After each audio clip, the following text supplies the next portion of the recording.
Okay అండి, చెప్పండి.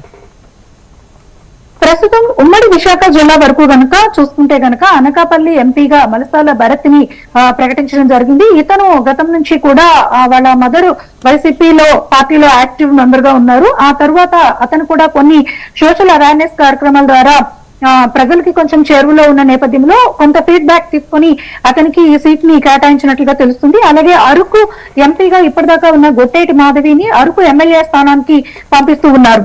అలాగే పాడేరు ఎమ్మెల్యేగా ఉన్న కొల్లగుట్ల భాగ్యలక్ష్మి, ఈమెకి అరకు ఎంపీగా ఛాన్స్ ఉండే అవకాశం ఉంది. అయితే అది ప్రామిస్ కాదు కానీ వైసీపీ నుంచి ఆ లిస్ట్ లో ఆమె పేరుంది కాబట్టి ఆమెను కన్ఫర్మ్ చేసే అవకాశం ఉంది అన్నది ప్రస్తుతం చెప్తూ ఉన్నారు. అలాగే పాయకరావుపేట నుంచి చూసుకుంటే గనక పాయకరావుపేట నుంచి గొల్ల బాబురావు ఇప్పటిదాకా స్థానిక ఎమ్మెల్యేగా ఉన్నారు. కానీ ఇప్పుడు ప్రస్తుతం కంబాల జోగులు అతనికి పాయకరావుపేట సీట్ ని కన్ఫర్మ్ చేసినట్లుగా అంటే ఇన్ఛార్జ్ గా ప్రస్తుతం అతన్ని ప్రకటించారు. కంబాల జోగులు రాజాం ఎమ్మెల్యేగా ఉన్నారు.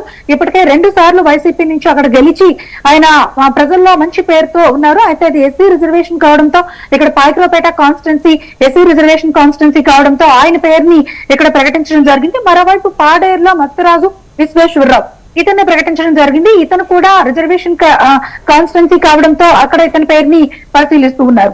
మొత్తానికి చూసుకుంటే కనుక సెకండ్ లిస్ట్ లో కూడా ఉమ్మడి విశాఖ జిల్లాలో భారీగా మార్పులు చేర్పులు ఉన్నాయి. ముఖ్యంగా రూరల్ ఏరియాస్ లో అంటే ఇప్పుడు దాకా కూడా విశాఖ అంతా కూడా అర్బన్ ఏరియాస్ లో గతంలో టీడీపీ నేతలు ఎక్కువగా గెలిచిన సందర్భాలు ఉన్నాయి కాబట్టి అర్బన్ మీద కాన్సన్ట్రేట్ చేస్తూ రూరల్ అంతా కూడా కంపల్సరీగా వైసీపీకి పట్టు ఉన్న ప్రాంతం కాబట్టి అక్కడ సిట్టింగ్స్ ని మార్చే అవకాశం ఉండకపోవచ్చు అని మొదటి నుంచి కొంత భావించారు. కానీ రిపోర్ట్ ప్రకారం అరకు పాడేరులో మార్పులు చేర్పులు ఉంటాయనేది తెలిసింది. ఆ విధంగా అక్కడ ఎమ్మెల్యేలని ఎంపీ క్యాండిడేట్స్ ని అంటే పాత వాళ్ళని అటు ఇటుగా మార్చడం జరిగింది. వాళ్ళందరితో కూడా పూర్తి సమావేశాలు నిర్వహించిన తర్వాత ఈ నిర్ణయం తీసుకోవడం జరిగింది. ఒక పాయకరావుపేట మాత్రం వేరే వాళ్ళ పేర్లు వినిపించినప్పటికీ కూడా అనూహ్యంగా కంబాల జోగులు పాయకరావుపేట ఎమ్మెల్యే కాన్స్టిట్యున్సీకి రావడం జరుగుతుంది.